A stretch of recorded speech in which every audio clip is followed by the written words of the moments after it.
For 3 seconds, it was the greatest goal scored at this World Cup. The ball nestled in the back of the net.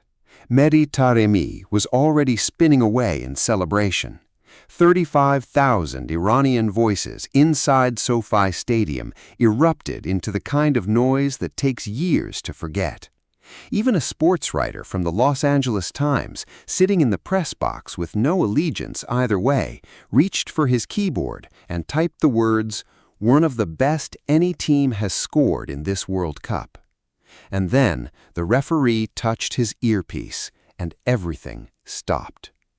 What happened next at SoFi Stadium on the 21st of June will be debated, dissected, and mourned by Iranian football supporters for years to come.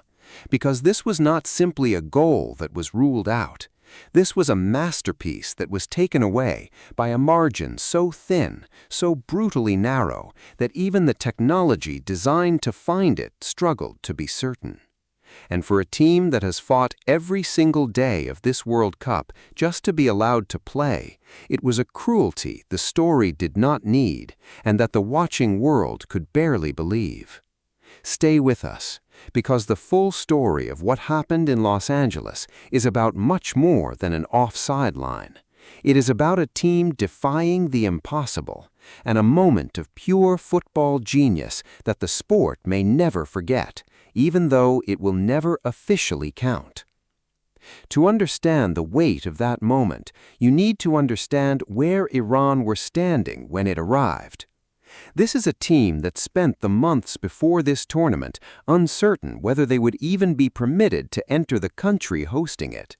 A team whose coach spent the group stage describing his players as the most restricted at the entire competition, arriving into each host city just one day before every match, departing the same night the final whistle blew, living out of suitcases between two countries because their visa conditions allowed nothing else.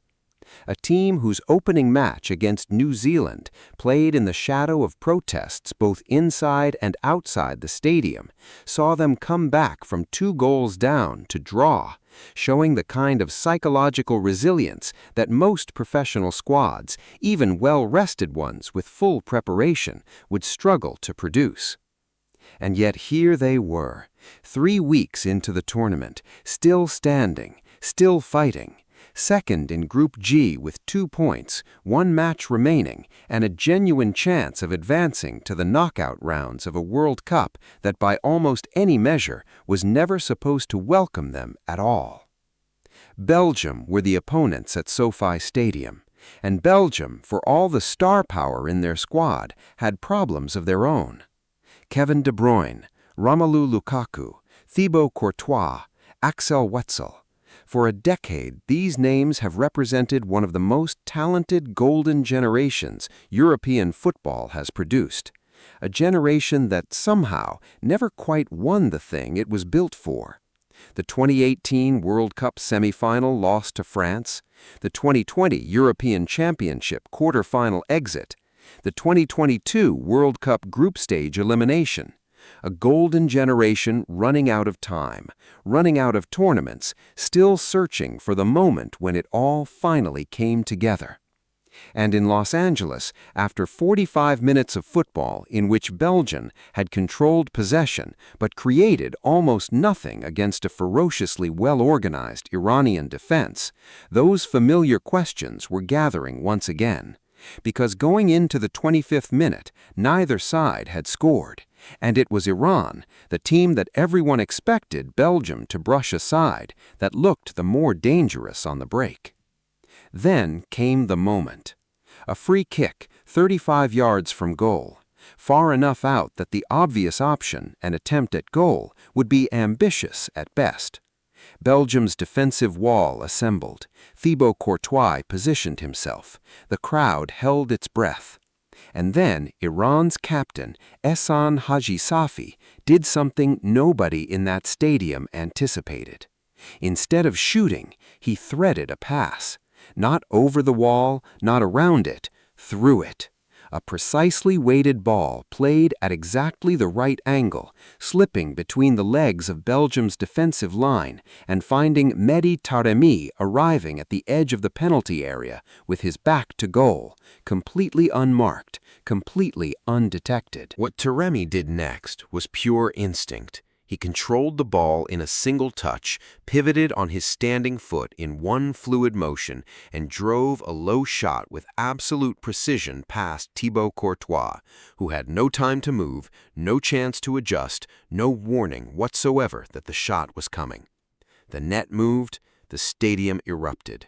For those 3 seconds before the flag went up, before the whisper came through the earpiece, before the world changed, it was one of the great moments of creative football this World Cup has produced. The kind of goal that gets replayed for decades. The kind of goal that gets shown to children learning about the beautiful game as proof that football is not only about power or pace or athleticism, but about intelligence, about imagination, about seeing something on a football pitch that nobody else in the stadium has seen. Haji Safi and Taremi had rehearsed that routine. They had planned it. They had trusted each other to execute it under the weight of a World Cup match against one of the most experienced goalkeepers on earth in front of a global television audience, and it had worked perfectly. Except for the line. Argentine referee Dario Herrera was directed to consult the video assistant referee. The review was lengthy, unusually lengthy given the sophistication of the tracking technology available. What the VAR team was searching for amid the cluster of bodies involved in the free kick was the precise position of Taremi at the moment Haji Safi played the pass, the moment of release, the frozen frame, the line. What they found, after a review that stretched the patience of every Iranian supporter inside that stadium, was that Taremi was offside, not by a meter, not by half a meter, by the width of his own backside. As he stood with his back to goal, waiting for the ball, the trailing edge of his body was marginally beyond the last Belgian defender, shoulder-width offside as one report measured it, a fraction of the human body captured by a laser line in a frozen moment, extinguishing a goal that had already lived in the memory of everyone who saw it. Taremi stood on the pitch, staring at the ground, and said nothing. On the Iranian bench, head coach Amir Galanaway absorbed the moment with the expression of a man who has learned over the course of this extraordinary tournament that fortune is not something his team can count on. He said nothing either. There was nothing to say. The match ended goalless, 0-0, a result that left both teams in a precarious position heading into their final group fixtures. Belgium, still without a goal in 2 World Cup matches, faced the prospect of becoming the first Belgian side ever to be eliminated in the group stage of 2 successive World Cups. And Iran, with 2 points and a goal difference of 0, knew that their fate would be decided in a match already carrying more tension than any fixture at this tournament, their final group game against Egypt in Seattle, designated in advance as the Pride match. A match surrounded by protests, political statements, and global attention that has nothing to do with the football and everything to do with the world beyond it.